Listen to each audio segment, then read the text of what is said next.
मन को खाली रखना सीखो। एक गुरु का शिष्य बहुत गहन ध्यान कर रहा था, लेकिन उसका ध्यान केंद्रित नहीं हो रहा था। उनका मन सदैव विचारों से भरा हुआ रहता था। उसने अपने दिमाग को खाली करने की बहुत कोशिश की, लेकिन उसकी सारी कोशिशें नाकाम हो रही थी। अंत में जब वह सब कुछ कर चुका था, तब वह अपने गुरु के पास गया और बोला, गुरुदेव, मेरा मन हमेशा विचारों से भरा रहता है। मैं एक जगह ध्यान केंद्रित नहीं कर पाता। जब देखता हूँ तो दूसरी चीज पर चला जाता है, फिर तीसरी और चौथी चीज करता हूँ। मेरे दिमाग में हजारों विचारे चलते रहते हैं और मुझे पता भी नहीं चलता कि ऐसा कब होता है। बहुत समय बाद मुझे एहसास होता है कि मैं क्या करने बैठा था और क्या सोच रहा था। हे गुरुदेव, मैं अपने दिमाग को विचारों से खाली करना चाहता हूँ। मैं चाहता हूँ कि मेरे मन में एक भी विचार ना रहे। जब चाहूँ तभी विचार उठना चाहिए। गुरु ने कहा कि किसी भी समस्या का समाधान तभी होता है जब हम समस्या की जड़ तक पहुँचते हैं। समस्या को ठीक करने से समझते तक और जानते हैं, समस्या को ठीक से समझते हैं और जानते हैं। क्या आपने उस मन को भी जाना है जिसे आप खाली करना चाहते हैं? शिष्य ने कहा, गुरुदेव, मैंने मन को जानने की बहुत कोशिश की है, लेकिन जितना इसके बारे में जानता हूँ, यह उतना ही रहस्यमय हो जाता है। गुरु ने कहा, जाओ और छोटे छोटे पत्थरों से भरा एक घड़ा ले आओ। तब शिष्य छोटे छोटे पत्थरों से भरा एक घड़ा ले आता है और गुरु के पास रख देता है।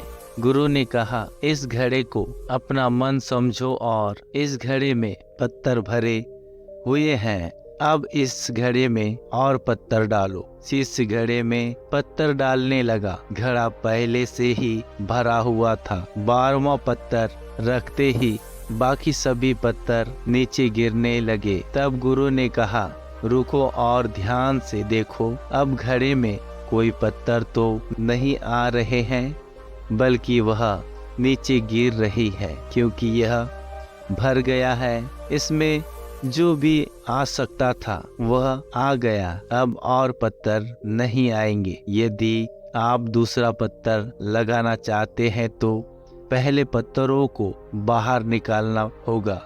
शिष्य ने तुरंत कहा, गुरुदेव, मैं समझ गया कि आप क्या कहना चाहते हैं, कि हमें अपने दिमाग को विचारों से खाली करना चाहिए। गुरु मुस्कुराए और गुरु ने कहा, पहले पूरी बात समझो और फिर दिमाग को खाली करो। गुरु ने कहा कि हमारा मन इस घड़े के बिल्कुल विपरीत है। तुम घड़े को पत्थरों से तो भर सकते हो, लेकिन मन को विचारों से नहीं भर पाओगे। मन हमेशा खाली रहता है। शिष्य ने कहा, गुरुदेव, मुझे कुछ समझ नहीं आ रहा है। अगर दिमाग हमेशा खाली रहता है तो हम उसे खाली करने की कोशिश क्यों करते रहते हैं? इसकी क्या जरूरत है? गुरु ने कहा, इस घड़े से एक एक करके सारे पत्थर निकालो। शिष्य ने वैसा ही किया और घड़े से एक एक पत्थर निकालता रहा और अंत में घड़ा खाली हो गया। गुरु ने कहा, देखो, तुमने एक एक करके सारे पत्थर निकाला। यह घड़ा खाली हो गया है। अब आप इस घड़े में कोई भी पत्थर डाल सकते हैं, दूसरा पत्थर डाल सकते हैं या फिर वही पत्थर दोबारा डाल सकते हैं।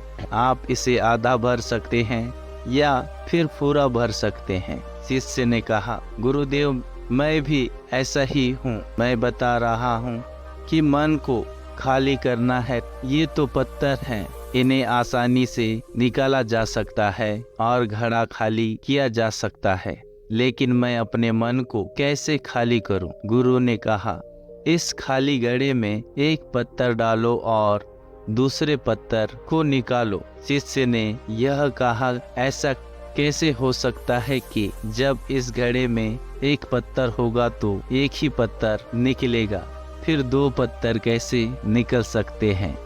गुरु ने कहा, चलो ऐसा करो, इस घड़े में 2 पत्थर डालो और 4 पत्थर निकालो। शिष्य ने कहा, गुरुदेव, यह कैसे संभव हो सकता है? ये कोई चमत्कारी बर्तन नहीं है कि 1 डालो तो 2 निकालो, 2 डालो तो 4 निकालो। गुरु ने कहा, यह घड़ा चमत्कारी नहीं है, लेकिन तुम्हारा घड़ा यानी तुम्हारा मन चमत्कारी है। यदि आप इसमें एक विचार निकालेंगे तो इसके पीछे 2 विचारे होंगे। जब आप उन दोनों विचारों को पकड़ते हैं तो उनके पीछे 4 विचार उत्पन्न और उभर आते हैं और वह खाली नहीं रहता। यह मन का भ्रम है कि सब कुछ है लेकिन कुछ भी नहीं है। शिष्य ने कहा, गुरुदेव, आप जो कह रहे हैं वह मैं समझ गया, लेकिन क्या मैं हमेशा अब विचारों के जाल में फंसा रहूंगा? क्या मन के भ्रम से बाहर निकलने का कोई रास्ता है? बिल्कुल नहीं। और जब आप उन विचारों को पकड़ते हैं तो उनके पीछे 16 विचार उभरते हैं और ऐसा करने से विचारों की एक लंबी श्रृंखला बन जाती है और आप कहीं नहीं रुकते, एक के बाद दूसरे विचार को पकड़ते चलते जाते हैं। यह मिट्टी का घड़ा पत्थरों के घड़े के समान है, भरा रहेगा, लेकिन आपका मन कभी नहीं भरता, यह हमेशा खाली ही रहता है। हमारा दिमाग भी एक विचार के बाद हमारे लिए हजारों विकल्प खोल देता है और हम एक मुख्य विचारों को छोड़कर उन हजारों विकल्पों में फंस जाते हैं।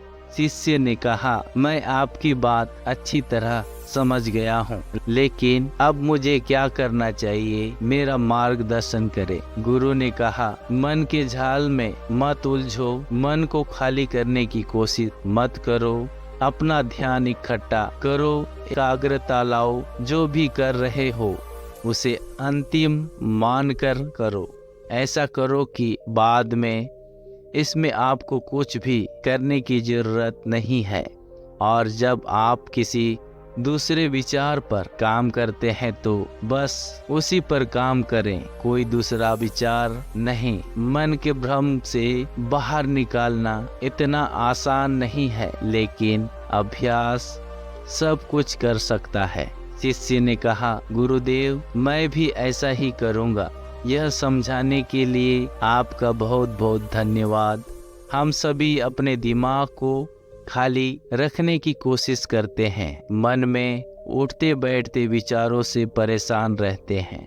हम चाहते हैं कि ये विचार कहीं चले जाए और हम शांत हो जाते हैं, लेकिन जितना हम इन विचारों से दूर भागते हैं, हम विचारों का उपयोग करते हैं कि वे हमें शांत रखते हैं, हमें शांत करते हैं और वे आपकी इन्हीं विचारों से जुड़े होते हैं जिन्हें आप छोड़ना चाहते हैं। इसीलिए ये विचार इतनी शक्तिशाली है। जब आप सोचना ही नहीं चाहते तो आप शांत रह सकते हो। यह तभी संभव है जब आप शांत रहने की कोशिश करना बंद कर देते हैं और अपनी समस्याओं को हल करने पर ध्यान देते हैं। ध्यान केंद्रित करें और समझें कि चिंता करने से नहीं बल्कि सोचने से समाधान मिलता है। गुरु ने कहा, इस मिट्टी के बर्तन को पत्थरों से आधा भर दो। शिष्य ने कहा, शिष्य ने वैसा ही किया। फिर गुरु ने कहा, जब इन पत्थरों में से एक पत्थर चुन लो और उस पत्थर की एक छोटी सी मूर्ति बनाकर मुझे दे दो। मैं जानता हूँ कि तुम एक अच्छे कलाकार हो। जब शिष्य ने 11वां पत्थर निकाला और उस पत्थर को तराशना शुरू किया तो उसे एहसास हुआ कि यह पत्थर अच्छा नहीं है। तो उसने घड़े से दूसरा पत्थर निकाला, उसे वह पत्थर भी पसंद नहीं आया। फिर उसने तीसरा पत्थर निकाला, उसका रंग उसे पसंद नहीं आया। फिर उसने चौथा पत्थर निकाला, लेकिन उसे इस पत्थर में एक दोष निकला। इस प्रकार उसने लगभग सभी पत्थर बाहर फेंक दिए। उसने ऐसा करते देख गुरु ने कहा, वह पत्थर जो तुमने पहली बार निकाला था, यह समझकर उसी पत्थर की खोज करो कि तुम्हारे पास कोई दूसरा पत्थर नहीं है। तब शिष्य ने उस पत्थर को ही खोजना शुरू कर दिया और उस पत्थर से उसने अपने गुरु की एक बहुत सी सुंदर मूर्ति बनाई और अपने गुरु को भेंट कर दी और कहा, बहुत सुंदर इस पत्थर से मूर्ति बनाई जा सकती है। मैं इसका विचार भी नहीं कर सकता था। गुरु ने कहा कि जब कोई दूसरा विकल्प नहीं है तो हम अपनी सारी ऊर्जा इसमें लगा देते हैं और उसे सर्वश्रेष्ठ बनाते हैं। जब कोई दूसरा विकल्प है तो हम सिर्फ पत्थर चुनते रहते हैं। मान लीजिए कि मूर्ति नहीं बनाई गई है। दोस्तों, आज की यह कहानी आपको कैसी लगी और इस कहानी से आपको और क्या सीखने को मिला, कृपया यह भी हमें कमेंट में लिखकर बताएं। साथ ही अगर आपको यह कहानी पसंद आई हो तो हमारे चैनल को सब्सक्राइब जरूर करें और इसी तरह की कहानी सुनने और देखने के लिए हमारे साथ जुड़े रहें। आपका बहुमूल्य समय देने के लिए बहुत बहुत धन्यवाद।